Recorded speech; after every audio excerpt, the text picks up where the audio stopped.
everyone, and welcome back. Today we're talking about My Brilliant Friend, Season 3, Episode 8, Those Who Leave and Those Who Stay. And they should have just called this Those Who Judge and Those Who Don't, because I am those who judge. That was an insane episode. It was just chaotic energy from beginning to end. And sometimes it is true, you are your own worst enemy. As an episode, this was one of the best episodes of TV I have seen, period. The transitions, the use of music, the use of flashback to build tension. There's a scene when Elena's sitting in her car and she's thinking about this ultimatum that she gave Nino, essentially. And it just adds, it was just a very well organized, well orchestrated episode. So the thing I appreciate about this whole show is the brutal honesty, right? She's leaving Nino for love. And the superficiality of Nino is not lost on Elena at all. Nino is exactly what you think a girl would like. And he's using her for inspiration, and she's using him for inspiration. And there's a disconnect between what Nino says and what Nino does. And this is a disconnect that Elena is very much aware of. There's nothing in Nino's behavior to suggest he's going to change. Right? He will stay the same for as long as he lives. And I also appreciate that she doesn't really demonize anyone in making this choice. Essentially, she wants Nino and she's gonna have Nino. That's the crux of it. And this whole narrative, as I'm watching her in this episode, everything is told from Elena's perspective. And sometimes I wonder, is she this insecure, or are we all that insecure? And I say this by the way she pedestalizes people and kind of demonizes herself, specifically with Lila and Nino. So first with Lila, she puts her on such a pedestal. Is she that great? Or is she just blowing her up in her head? Because Pietro, when he meets Lila, he's not as enamored by her as everybody else. And the way Elena spins it is, well, he's so threatened by her genius, he had to find a way to cut her down. And she kind of spins it in a way to keep that image of Lila up in her head. And I feel like she's doing the same with Nino, where she's kind of drawing these commonalities, oh, we're both from the neighborhood. Oh, we're both, these kind of superficial connections to kind of keep him high in her head. But again, is he that charming? And I think it's normal to pedestalize people that have characteristics or traits that we want. But the problem with that is we focus on the parts of a person, and that sometimes blinds you from the whole of the person. And at the end of the episode, she says the old way that people, are living is dissolving. And by going with Nino, she will be part of that change. And she's always had some anxiety about her marriage. I really don't think she ever loved Pietro. I don't think she respects him. I don't think she's particularly attracted to him either. She had children a lot earlier than she would have liked. She's only now writing the second book. And now here's Nino fueling her confidence, saying everything you would want someone to say. And all she can think about is what this man can potentially do for her. And I think for Elena, in order for her to live up to her potential, she needs out of this marriage. And I think regardless of Nino, she would leave. He was just a way out. But from what I've seen so far, it was only a matter of time before Elena was going to leave this man. And so the episode starts off where it left off, with Elena returning home, after shopping with Nino's wife. And she's still obsessed with Nino, but she's also obsessed with her book. And there's a nice scene where she's leaving her, her finished work on Pietro's desk. She gets a call from Pietro's sister, and she's like, this is so amazing. Your book is amazing. You're amazing. And I think it's interesting that the inspiration that Elena was looking for was already there. I think sometimes we think we have to live a certain life or believe certain things in order to have something worth interesting, to say. That's not necessarily the case. And so there's a really nice scene where she's kind of the wind is blowing in this apartment and the curtains are flying, and she closes the curtains, and she finally has this breath, there's like fresh air in this house finally. Then Nino's raggedy behind calls. So Nino says he's in town early and blah, blah, blah. And she's like, you can come, you know, drop your stuff off. The minute she hangs up the phone, she takes a look at herself and she just goes and changes. And she opens the door and she couldn't be happier. So they have this conversation and they're sitting down like old friends. First they talk about Franco, and then then Nino wants to talk about Elena's book, you know, specifically Elena's take on Adam and Eve, and how, according to Elena, woman is no different from man, like she is man. And this conversation about Adam and Eve, I think is a nice commentary on Elena's love for Nino. She's looking for Nino to give her shape, and he's, I think, looking for Elena to be a muse of some kind. Like, that's the dynamic I'm getting.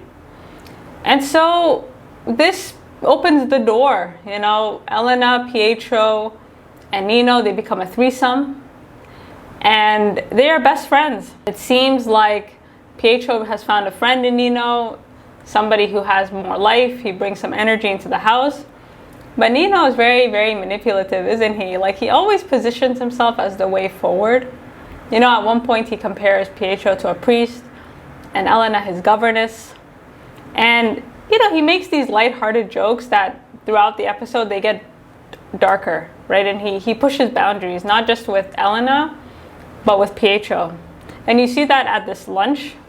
So this lunch scene was just amazing. It was amazing for so many reasons, right? So Elena's book is a hit. Pietro's mom is gonna print it, and you know, everything is going well. And then Nino, you know, scolds Pietro. He said, "Have you read the book?" And Pietro says, "No, I'm busy." And Nino has the audacity to say, "It's probably for the best. You're not as intelligent as Elena." And the way Pietro gets up from the table, like he puts his hands on his hips, and the use of music, like everyone is just looking at each other. And again, like, it was so well shot. You know something's gonna happen, but you don't know when it's gonna happen. And the thing with Pietro is he feels like a guest in his own house, right? Like, I thought in that moment he was gonna kick this man out. You know, I said, how many things does Nino have to do before you tell this man to leave? So rather than do that, Pietro excuses himself. He goes into the other room. Day follows, you know, she's kind of his ride or die. And he just, you know, decides to keep it calm. And then Nino uses that opportunity to push Elena's buttons and says, "I don't know how you can stand it." And Elena says, "You know what, like, I love this man." So again, Nino is quite ballsy, you know, and I think he gets off on playing games and proving something, you know. Watching Pietro just kind of essentially shamed in his own home, she starts to draw comparisons, right? She says, as horrible as it was, I'm team Nino, right? And then she starts drawing all these superficial comparisons, like my schoolmate, my friend, he was born from the neighborhood just like her. You know, she kind of justifies his rude behavior, and again, she pedestalizes him. She finds ways to keep this idea of Nino as this perfect man in her head, despite all evidence proving otherwise. So Nino's presence in the house is a problem, because not only does he come off as the superior husband, he comes off as a superior father figure as well, right? And you see this when Pietro comes home angry one night, and Nino's there. You know, he's reading to the children. They're all one big happy family. It's like he intruded. And so on this night in particular, he's upset. He storms in, he looks at Elena, and he says, "Never bring people from Naples in my house again." And Pietro really exposed himself with that lie. You know, he's still part of the 1%. And so the issue was that the police had come down and they kind of interrogated him, and they showed him pictures of Nadia and Pascal. And I think what bothered Pietro is that he knew that there was something wrong that night, but he didn't know what it was. And he is frustrated because he has a feeling that Elena knew that they were on the run. Like, something was never adding up. And so he's like, do you want to fill in the blanks, essentially? And the way Nino was involving himself, first, he had no place to involve himself. And he was never checked, right? He defends Nadia. he basically scolds him to the point where he says, you should stick to being a professor, not an informer. Like, this fight is not for you, rich man. You know, kind of using his class against him, essentially. And Pietro is just, again, he's standing there, he's angry. He doesn't say anything. He doesn't fight back. And again, the longer he resists, the worse it is. And what's worse is that he excused himself to sleep for the night. And then they end up having this family dinner without him. You know, and where, I guess for the remainder of Nino's stay, he was scolding Elena about having children with a nobody. So it seems like Nino's aggression is getting worse. His disrespect is getting worse. And he's pushing and nobody's really checking him. And that's a problem. I think the reason that Nino really scolds Pietro and then Elena isn't that, I don't think he's presenting himself as a savior or some type of alternative. I think he just likes finding cracks. You know, Nino's game is to make the stable unstable. You know, he likes to blow things up. On this night, the affair officially starts. Elena is angry. You know, she's torn. She sees that her husband is embarrassed, and she's also kind of in love with Nino. There's a scene where she goes over to Pietro and he's asleep, right? He kind of took some drops and he passed out. You know, I'm assuming he passed out from depression. And she's kind of looking at him. And the way she rationalizes approaching Nino is an attempt to defend her husband's honor, right? So in her mind, she's going to go talk some sense into Nino and, you know, ask him to apologize to Pietro and stop playing these games. You know, and again, Elena is very much aware of what Nino is doing. And so she's like, I'm going to put an end to it tonight. Whew, and boy did she. As soon as she sees Nino, he assumes she's there for one thing and one thing only. And this whole scene, when the music kicks in, right, it's so lighthearted, it's so lovely. And you would think it was like two protagonists getting together, like two people that you were rooting for, and you know, like in movies, and you're like, yeah, they're finally together. But then you realize, like, no, like it's like the opposite of what you want. So the tone of the scene and then what was actually happening in the scene was just, it ain't it. And then there's a beautiful transition with like Nino and Elena's hands, and then Elena wakes up alone, you know, in her bed.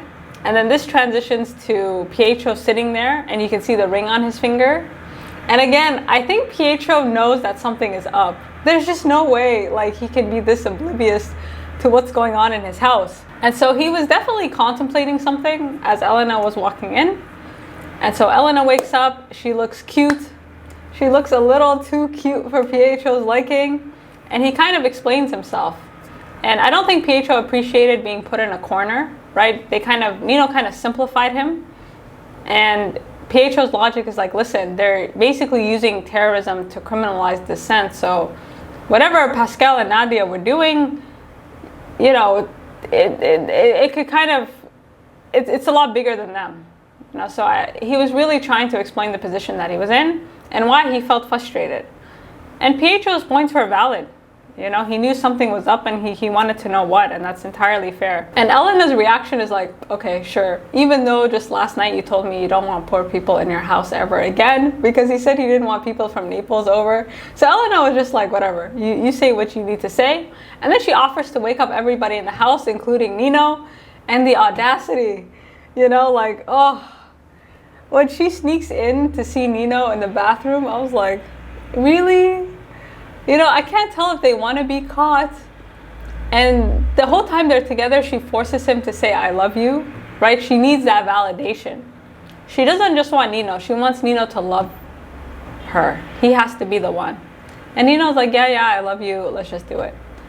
Ooh. And so from this point on, the affair between Elena and Nino is carried out largely through the phone.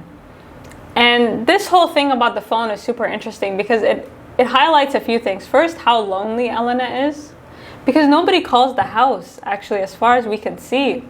Pietro doesn't have friends, and I don't think Elena has any friends aside from Lila and maybe Pietro's sister. And so every time she's picking up the phone and having these conversations, it's so obvious that there's just something wrong. Dede notices, you know, her children notices, and at one point her daughter asks her, like, who are you talking to on the phone? And Elena lies, right? But Dede says, I don't believe you. And so These phone calls also reveal like the total lack of trust between Elena and Dede, which is really interesting because it seems like she's not just confined with Pietro. Like Elena feels confined just being in this house with these people. Like she doesn't trust any of these people. These phone calls with Nino are just childish to say the least. They're having phone sex.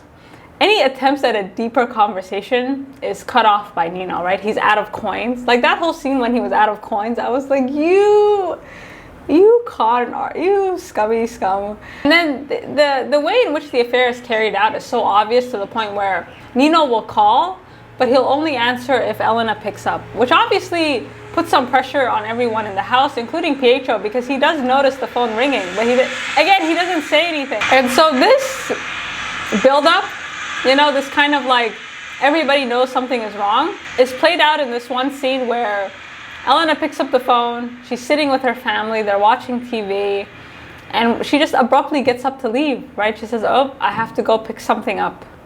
And Dede is sitting there, Pietro's sitting there, he's like, was I born yesterday? You know, Dede's sitting there like the man who knew too much.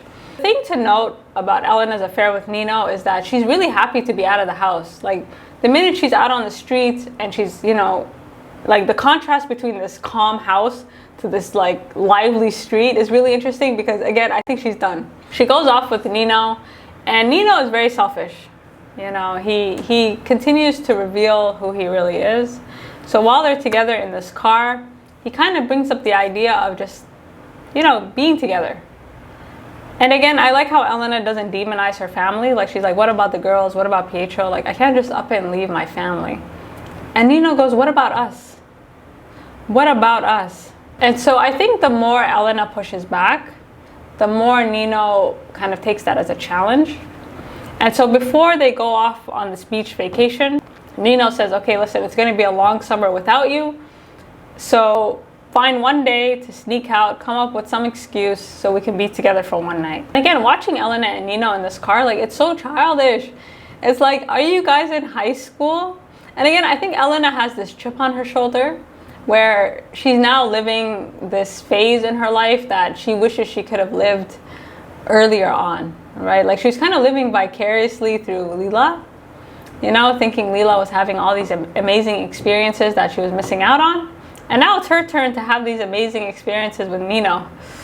And so this transition from them in the car to their beach vacation was perfect, right? Like, the music was playing. You still get the sense that all Elena can think about is Nino, right? She's not in the car, but her mind is in that you know, scummy man's car. And again, the music, the euphoria. So the longer this affair is carried out, the harder it is for Elena to hide her disdain for Pietro. So when she comes up with this horrible excuse to leave her family, you know, Pietro is asking questions and she just tells him, listen, even maids get a day off. Like, leave me be. So it seems like being with Pietro and being with her family, it's becoming a chore. Like, she really wants out. You know, not just of the marriage, but just out of the confines of this routine that they have. So again, we have a wonderful transition here from Elena leaving her family to being with Nino.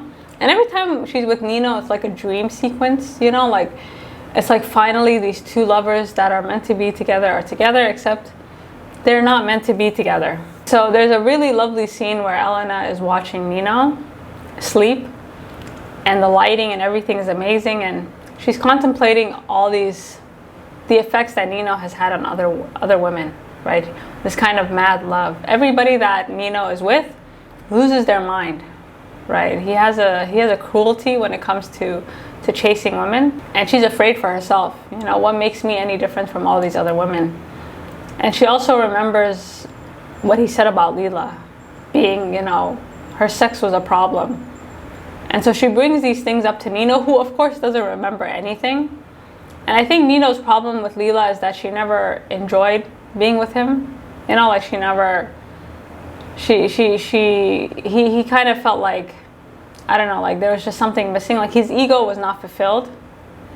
And I think with Nino, again, chasing these women and getting them to kind of devote themselves to him, it's kind of this vicious like cycle where he needs that validation.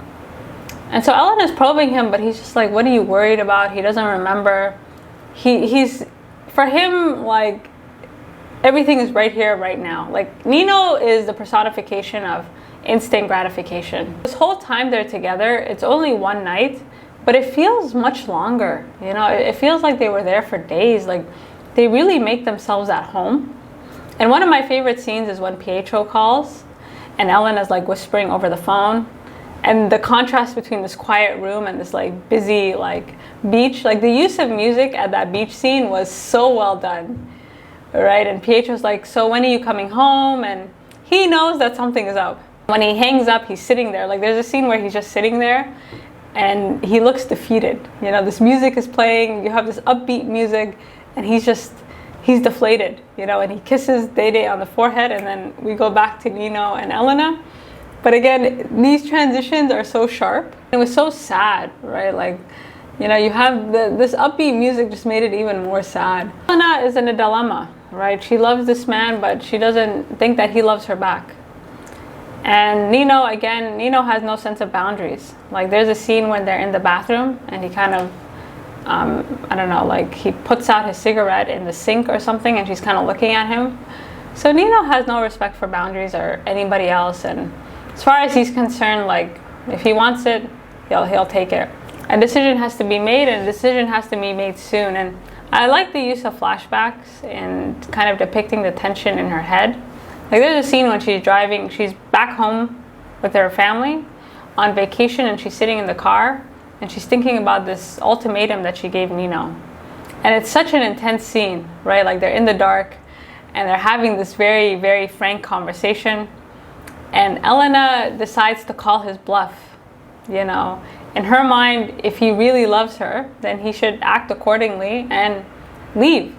So again, Elena is very much aware that there's a disconnect between Nino's actions and Nino's, you know, words. And the way Nino tries to manipulate this conversation, like his insincerity is just so clear. First, he tries to draw concern about Eleonora, his wife, who apparently has tried to commit suicide before. He says that he can't really destroy his son, knowing full well that he has a whole other son that he doesn't take care of. So this was also a red flag. And then he tries to turn the tables on Elena, saying, you know, what about Pietro? You know, like this will cause damage.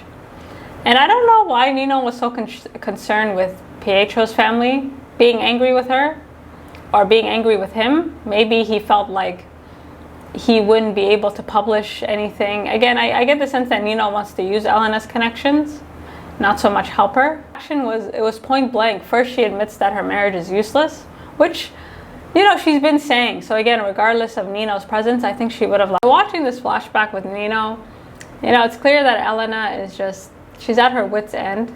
You know, she comes back to her family and she can't even hide it, right? She looks upset, she looks tired. She looks like she got no sleep whatsoever. And she's just done. You know, she can't even pretend to be happy to see Dede or Pietro. Like, she's just like, leave me alone, I'm gonna go take a shower. And so for the remainder of the trip, all she did was cry. She was upset, she was not happy. And, you know, she concluded that the only reason that Nino, basically the only person Nino ever loved was Lila. And I think it's funny that she keeps kind of connecting Nino and Lila, two people that she overestimates and over pedestalizes, you know? And again, she kind of brings herself down, and it's like, what is it that you're trying to prove by being with this man? You know, is this, again, a deep insecurity or a deep need to just get out of this marriage and this family altogether? And there's a wonderful use of foreshadowing here, where she's sitting on the beach and she can see Nino's wife, and her wrists are cut, and, you know, she's crying, and she just kind of disappears, right, drowning. Another one of Nino's lovers. And, you know, again, what makes Elena different from Eleonora or Lila or any of the other women that he's kind of driven to madness, right? And so the whole vacation is so painful that, you know, Pietro finally confronts her. You know, this conversation between Pietro and Elena was just like, it was so tense. Elena couldn't even really pretend, right? She's done. She just kind of looks at him, like she tries to scold him in the beginning, but by the end of it, she's just like, I don't know what to do. You know, Elena is basically paralyzed until Nino makes a move. And so Pietro one night is sitting waiting for her, and he says, how's your mom? Basically alluding to the fact that Dede had told him that Elena's mom was unwell, and of course he calls, and Elena's mom as well. And in this conversation, he basically says, listen, I know about all the infidelities. I know about everything you've done. I'm not dumb, you know, I'm not blind. I see what's going on here. You know, I see how you flirt with the people that come in this house. And, you know, like, enough's enough. And Elena's reaction was so perfect because she's like, so you're mad at me for remembering some of the few interesting people that have come into this house? Again, her criticism of Pietro being that he's boring and that he's kind of just, like, he's just lifeless. And so she kind of plays dumb until she can't, because she has to address the Nino issue. And it's so glaringly obvious that there's something going on between her and Nino that she can't really deny it, right? She says, Nino is someone I've loved for a long time and I will always love. But she stops short of saying that I slept with him. And the reason she stops short of in saying that is because she's not ready to destroy her family unless she knows that she can be with Nino, right? Like, she's not willing to let Nino win in that regard. And then she talks about the loneliness that Pietro has kind of driven her into. And this loneliness issue is something that's made clear through these phone calls, right? Like, aside from Nino, I don't think we've seen Elena excited to talk to anyone besides Lila, right? They don't go out, they don't do anything. He's really done nothing to create an environment that, like, they're just kind of isolated. It's just them and that's it. And Elena's saying, listen, like, I can't live like this. Maybe you can, but I can't. And here's how I understood that Elena was done, is when Pietro kind of breaks down, and the way she was like, she just didn't want to touch him. She didn't want to be anywhere near him.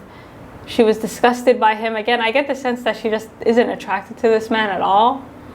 And so she can't even hide it, right? She's just like, oh, leave me alone. And so this conversation, you know, they're in limbo. You know, they're just kind of like going through the motions. They're sleeping in separate beds. They're keeping to minimal contact. And everything is frozen. You know, it's frozen in time because Elena doesn't know what to do. Mostly because she's waiting for Nino to do something. The closer that Nino's conference gets, so during that ultimatum, Nino basically says, I'm flying off to a conference and I want you to come with me. And she said, absolutely not until you leave your family. And so the date is drawing closer and closer. And, you know, they're getting all these phone calls in the house, and Pietro's losing his mind, right? Like, every time he picks up the phone, nobody answers. So again, Nino only calls he only answers if Elena picks up. But again, this use of phone calls really shows that who else would be calling? You know, like, the fact that nobody else would be calling them aside from their family is really sad. At some point, Elena gets tired of waiting and she just calls Nino's house. And Eleanor picks up and she's pissed, right? She's like, I'm gonna kill you. I'm gonna throw you, like she's so angry. And Elena hangs up the phone and she's both angry, but she's also like super happy because Nino left his wife, you know, and the assumption being that he left his wife for her. And this just leaves her spinning, right? Like this scene where she's just like holding the phone and she's like, she knows her new life is about to begin. So her reaction, you know, at this point, she's just euphoric. She can't believe her luck. Nino calls and he says, listen, I did the deed. It's done. Leave your family. And you guys correct me if I'm wrong, but did Nino leave his wife or did Eleonora find out? Because we don't see Nino leaving his wife. So I don't know. I just have a tough time believing Nino is going to get up and say, like, I'm leaving you for Elena. You know, like, I don't know. Like, you guys let me know. Maybe he did. Like, we just didn't see it on screen. But that's something that did occur to me while I was watching this.